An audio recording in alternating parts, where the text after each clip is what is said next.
In this video, I'll guide you through how to preview files in Google Drive with Hovercards. This is a simple but really useful feature that can save you time when you're browsing through a lot of documents, images, or other files and just want a quick look without opening each one fully. First, go ahead and open Google Drive in your web browser. You can do this by typing the address into your browser's address bar or by using a bookmark if you have one saved. Make sure you're signed in to the correct account so you're seeing the files you expect. Once you're in, you should see your main Drive view with your folders and files laid out in either a list or grid, depending on how you have it set up.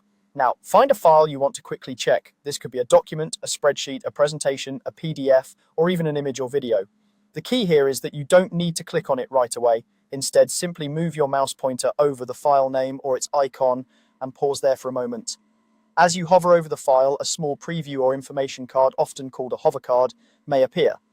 This hover card usually shows a thumbnail image or a small snapshot of the file's contents, along with some basic details like the file name, type, who owns it, and when it was last modified.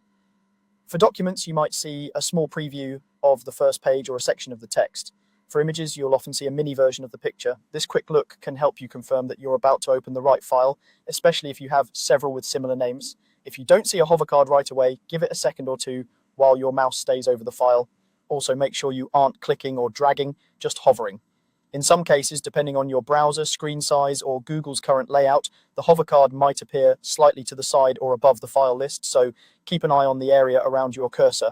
When the small preview isn't enough and you want to take a closer look, you have two simple options. To preview the file more fully without completely opening the editing interface, click the file once. This usually opens a larger preview window where you can scroll through pages, zoom in on images, or play media, depending on the file type.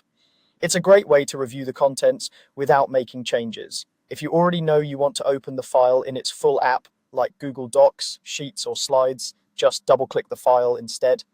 Double-clicking skips the lightweight preview and takes you straight into the full editing or viewing mode, where you can make changes, leave comments, or use all the regular tools you're used to. That's all there is to it. By hovering your mouse over files to bring up hovercards, then choosing whether to single click for a full preview or double click to open, you can move through your Google Drive much more efficiently and quickly find exactly what you need.